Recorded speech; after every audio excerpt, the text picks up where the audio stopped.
Sanibonani dumelang, goeiedag, molweni, eitara. Bagaetsho dumelang. This has been an exciting week for One South Africa movement. In many ways, it's a historic moment as we bring you news that One South Africa movement will be participating in the local government elections in 2021, working with independent candidates who come from communities, giving power back to the people so that they can be elected in those communities. These independent candidates are chosen by communities. You see, like you, I feel like many of us are disempowered. We feel like political parties are busy stealing from us. They're involved in corruption.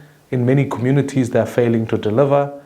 And for many of us, feel like we have no power to bring change. Through independent candidates, we're able to give power to the community to ensure that they can pick their candidate to be able to bring change. And this week, what has struck me the most is that as I've shared these news with many people, I have been overwhelmed by the amount of Facebook contacts, Twitter, on all platforms. People have been writing back to us saying, how can I be a part of bringing change to our nation? What One South Africa wants to be is simply just a vehicle that will help communities be able to actualize or achieve their own dreams in their communities to make sure we bring about change. And so what I thought is that in this moment, in this time, as you watch these videos, I want to give you an insight into how some of it can work, what are some of the questions as people have sent them, and begin to respond directly to you to help you know how you can go about this process. So, to start off some of the questions, the first one that I get is often, how do independent candidates, prospective ones, actually apply? I think it's a very good question. And I want to make it easy to make sure that anyone who wants to apply, you can send your submission or application form, and it can be found on our website, which is www.osa.org.za. And what you can do, that application form must come with it with a number of signatures from your community. Because when it's said and done, your candidacy is sponsored by the people and for the people. It's got to ensure that you answer a number of questions. And these are some of them which are key. Firstly, which ward and which municipality will you be contesting in? Secondly, what is the actual name and surname of the candidate that you are proposing?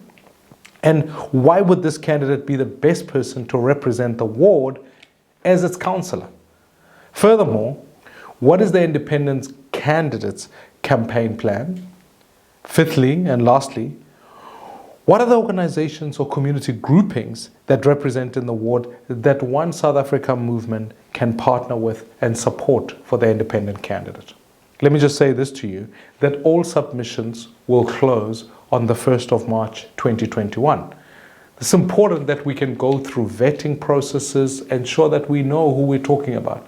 I really believe it is time for our communities to have the most ethical leadership, the strongest leadership, and people who come from communities. Leaders are in communities. And I know for a fact that communities know who these people are. And I want to urge, as men and women stand up together, we can be able to bring change to our nation. The second question that I got is, what qualifications or level of training and experience does a candidate need to be able to apply? This, to me, is a very important distinguisher. Like I said, that what is important is that we need ethical leadership. Men and women who are statesmen, who can actually represent core values of honesty, core values of non-racialism, core values that demonstrate to people that actually these are men and women we can get behind.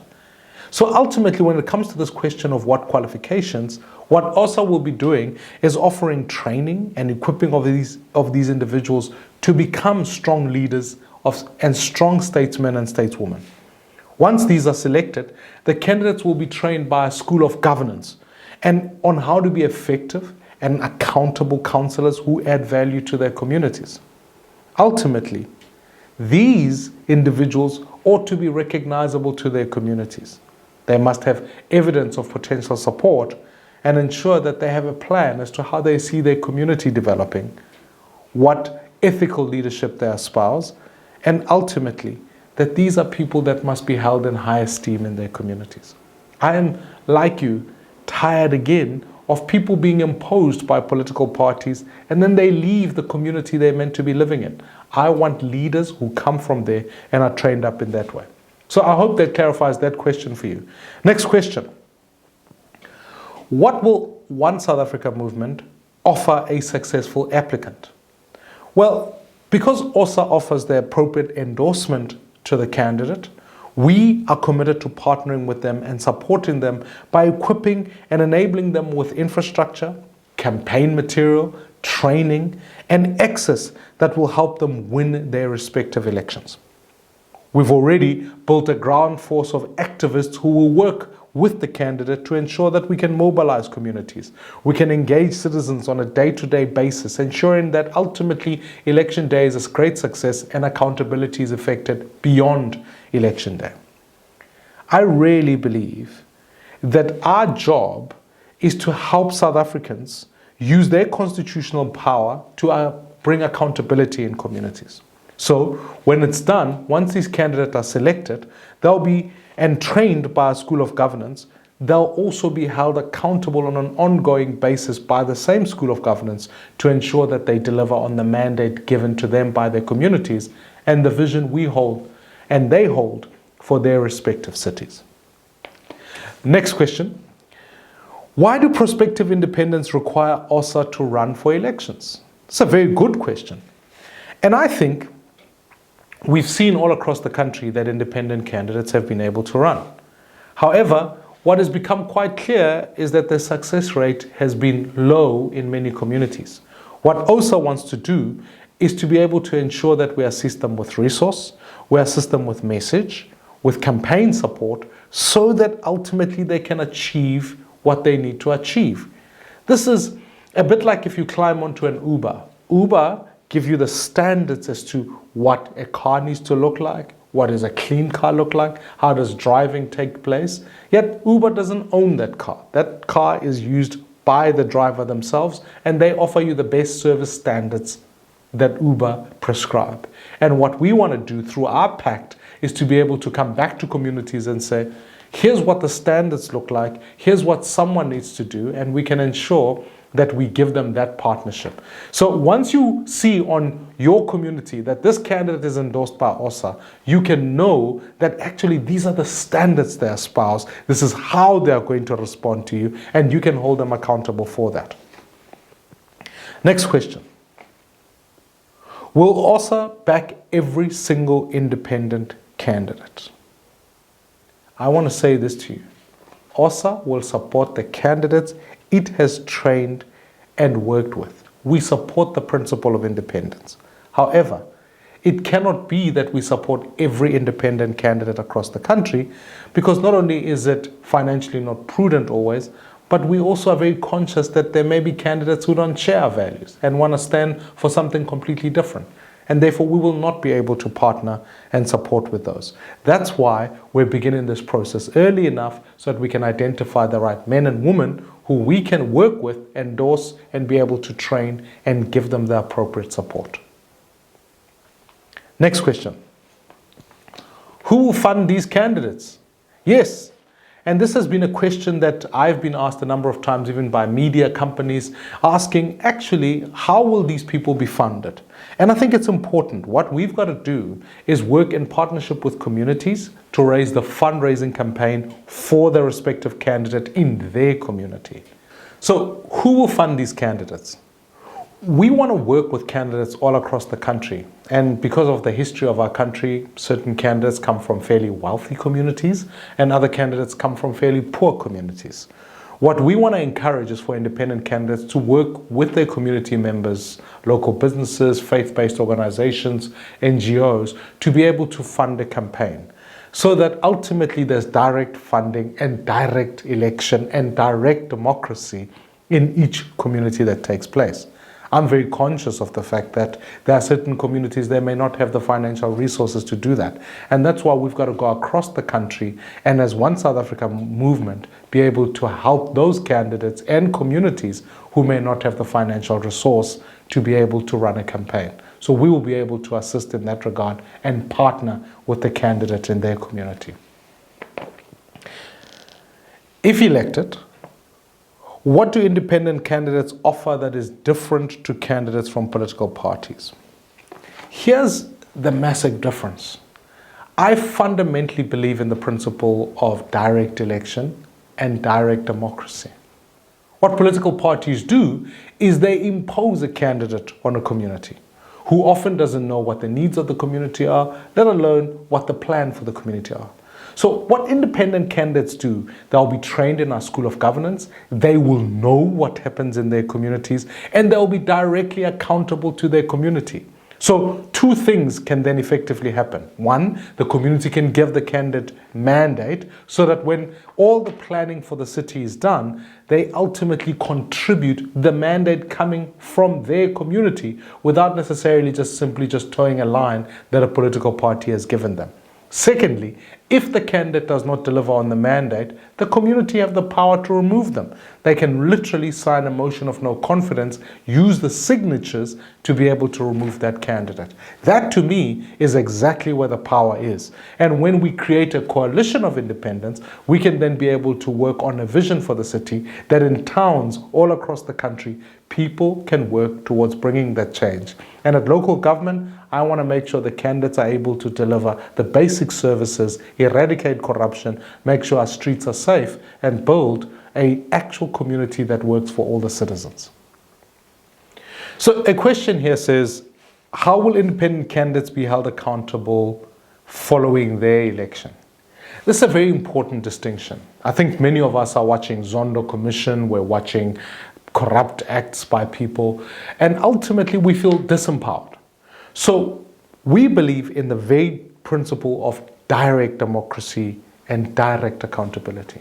We want to work with communities to be able to literally empower them to say, if a candidate does not do what they need to do, you can then be able to put together a motion of no confidence, sign with the same signatures that we used to endorse the candidate, to be able to ensure that that candidate can be removed. The power sits in the community. You don't have to go through a political party who use famous words like we will investigate and then we'll get back to you, or we'll use some committee that is not elected by the people. This is directly saying if the community is conscious of the fact that this person is corrupt, this person is not doing what they're meant to be doing, they are violating the pact that the community has with the candidate, the community can remove them. This is the power of direct democracy and direct accountability, and it removes middlemen who are political parties who ultimately shield their own depending on which faction they're on. So this is about strengthening that old axiom, amandla ngawetu, power to the people, democracy by the people and for the people. Question here says, won't electing independent candidates split the opposition vote? I think I, certainly having been and worked with opposition parties, know that South Africans in some ways are tired of party politics. They see the challenges that come with it. What citizens are asking us for is an alternative that ultimately brings change to communities. You know, one of the things that I am desperately wanting to see in our country is that too many of our citizens actually don't vote. 17 million citizens didn't turn out to the elections last year despite their eligibility to vote. Those citizens weren't inspired by party politics. They didn't think that there was something on the ballot box that made them think I should go vote. And so adding another political party or anything like that simply doesn't achieve that change. We've got to get back to the people. We've got to be able to inspire them in their communities. And I truly believe that that is how we bring about the change. So whatever happens, we've got to produce an alternative that works for the people. Or ultimately, you'll end up using the same formula, hoping for different results. Next question. Can you apply for more than one OSA candidate in a ward? Yes. And we will get back to that community and ensure that there's actually a primary election so that the best candidate can go through. What about the PR vote that independent candidates will lose? Now, I'm very conscious of this, and this goes to the heart of the debate. OSA is not a political party. It'll never be a political party. It'll not be on the ballot box. The candidate will be on the ballot box. And so whilst I'm conscious of that, we're looking at the best ways to be able to say, how do independent candidates get elected in their wards? And if there's a need for PR, how can we partner with affiliate organizations that sit in communities so that they can vote and get the PR candidates onto council? But ultimately, it requires that partnership between One South Africa endorsed candidates and the infrastructure or the parties that will be on the ballot box, so that we can be able to ensure that we maximize on that vote and no vote is wasted in bringing about change. Next question, is there a possibility that independent candidates can become part of a coalition government? Certainly. In all parts of the country, we're able to see that when you get a number of independents who work together, they can then be able to help make strong decisions, become part of coalition governments, so that we can achieve the mandate of turning cities around.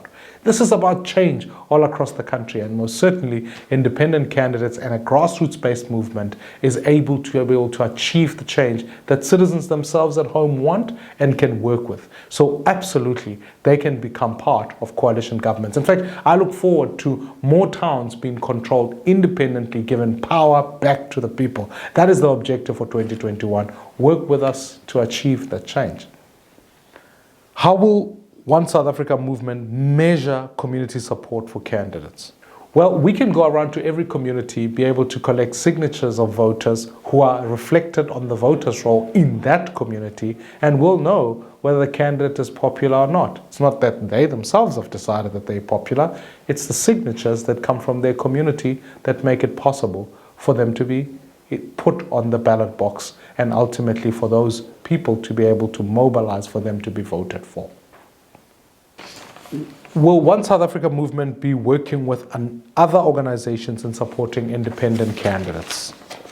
Here, absolutely. We've already established ways of partnering with affiliate organizations that we'll be working with, as well as NGOs, faith-based organizations, businesses. We want to work with the community and a broad partnership of citizens to be able to achieve the change. This is ultimately, when you talk about key change, working from the bottom up. So I hope as I cover these questions, continue to send more of your questions. You can email me directly. If you want to hear from me, send me an email at mmusi@osa.org.za, and I'll be able to, as best as I can, give you information. Much of it will be on our website. At the end of the day, never forget, political parties are like buses. They come to our community, they ask us for fuel, which is like our votes, and then they go to their promised destination where they can enrich themselves. What we want to build is a bit like Uber, where you call the Uber, you decide where you want to go, and then what OSA does, it helps you decide what kind of Uber it is, how you can be in there, and ensure that you get to your destination. And I believe the destination of our nation is a change not only of government, but of governance, of ensuring that our citizens prosper together as we pursue a journey of building a South Africa that works for all. That's why we are One South Africa.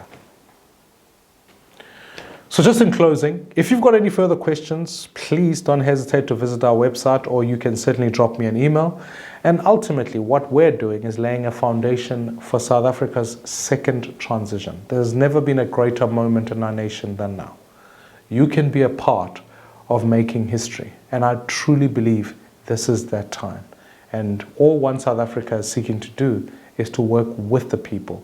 We want to ensure that ultimately we get behind leaders in communities, that we give power back to the people, and that those who represent us truly are public representatives of their communities, that they're not just representing their jackets or their political formation, but they truly are working for the people in their community. I want to say this to you, that it is time to give power back to the people. You are part of the change, and as a famous president once said, you are the ones you've been waiting for. And so to every independent candidate, apply, let's work together to bring change. And to all communities out there, let's ensure that South Africa knows that actually power always belongs to the people. That's what democracy is. That's what direct democracy looks like. And that's what direct elections work. I thank you, and may God bless South Africa.